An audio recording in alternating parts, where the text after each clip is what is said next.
আগের তুলনায় ভালো করছে বাংলাদেশের অর্থনীতি।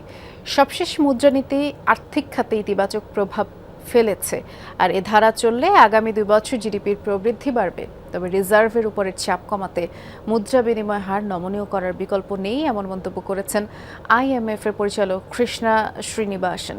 সকালে আঞ্চলিক আউটলুক প্রতিবেদন প্রকাশ নিয়ে সংবাদ সম্মেলন করেন তিনি। শিয়া বাটার, অ্যালোভেরা ও ভিটামিন ই সমৃদ্ধ লিলি বিউটি সোপ।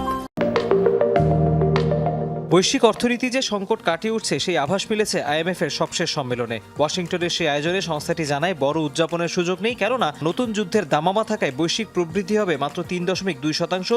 বেশ ধীরে কমছে মূল্যস্ফীতি। সেখানে গ্লোবাল আউটলুক প্রতিবেদন প্রকাশের পর মঙ্গলবার এশিয়া ও প্যাসিফিক অঞ্চলের জন্য আলাদা রিপোর্ট তুলে ধরে আইএমএফ। সংবাদ সম্মেলন হয় সিঙ্গাপুর থেকে। জানানো হয়, এশিয়া মহাদেশে তুলনামূলক দ্রুত মূল্যস্ফীতি কমেছে।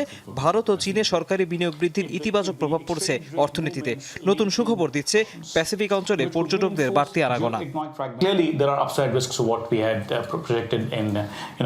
বিশ্বব্যাপী মূল্যস্ফীতি কমা ও কেন্দ্রীয় ব্যাংকের সুদের হার নিয়ন্ত্রণ অর্থনীতিতে ভারসাম্য আনছে। চীন ভালো খারাপ দুই ধরনের বার্তাই দিচ্ছে, কেননা দেশটিতে সার্বিক বিনিয়োগ বাড়লেও আবাসন খাতে মন্দাভাব রয়েছে।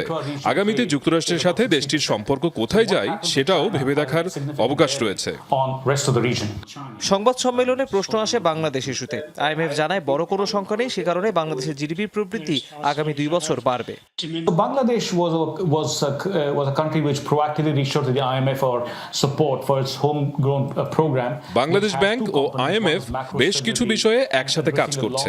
আর্থিক খাতে উন্নতি চোখে পড়ার মতো, সে কারণে আমরা মনে করি চলতি অর্থ বছরে জিডিপির প্রবৃদ্ধি হবে 5.7%।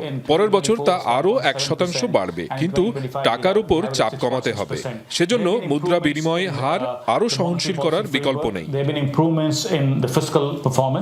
ঋণের তৃতীয় কিস্তি ছাড় নিয়ে গত কয়েকদিন ধরে বাংলাদেশ ব্যাংকের সাথে বৈঠক করছে আন্তর্জাতিক মুদ্রা তহবিল আইএমএফ।